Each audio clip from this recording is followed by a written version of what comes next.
चलिए आज मुगल मराठा संघर्ष पर एक नजर डालते हैं। तो सवाल यह है कि आखिर हुआ क्या था।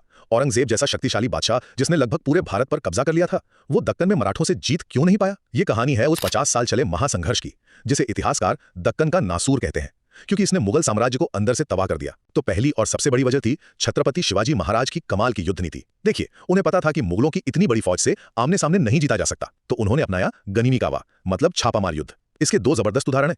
एक तो 1663 में पुणे के लाल महल में शाइस्ता खान पर किया गया हमला, जो आज की भाषा में कहें तो एक सर्जिकल स्ट्राइक थी, और दूसरा 1664 में सूरत बंदरगाह को लूटकर मुगलों की आर्थिक कमर ही तोड़ देना। अब दूसरा पॉइंट, औरंगजेब को लगा कि 1689 में संभाजी महाराज को मारकर यह लड़ाई खत्म हो जाएगी, पर यही उसकी सबसे बड़ी भूल थी। हुआ ठीक इसका उल्टा। संभाजी का बलिदान एक चिंगारी बन गया और यह लड़ाई एक जन आंदोलन में बदल गई। महारानी ताराबाई और संताजी धनाजी जैसे कमांडरों ने मुगल सेना में ऐसा खौफ पैदा किया कि कहते हैं मुगल घोड़े पानी में अपनी परछाई देखकर भी डर जाते थे। और आखिर में इस जंग ने मुगल साम्राज्य की नींव हिला दी। सोचिए जरा, औरंगजेब 27 साल तक अपनी पूरी ताकत के साथ दक्कन में फंसा रहा। इस कभी न खत्म होने वाली लड़ाई ने शाही खजाना खाली कर दिया, जिससे जागीरदारी संकट पैदा हो गया। हालत इतनी खराब थी कि सैनिकों को तनख्वाह देने के लिए औरंगजेब को अपने निजी चांदी के बर्तन तक पिघलाने पड़े। तो कुल मिलाकर यह कहानी है एक विशाल साम्राज्य के अहंकार और एक क्षेत्रीय शक्ति के असाधारण जज्बे की, जिसने भारत का नक्शा हमेशा के लिए बदल दिया।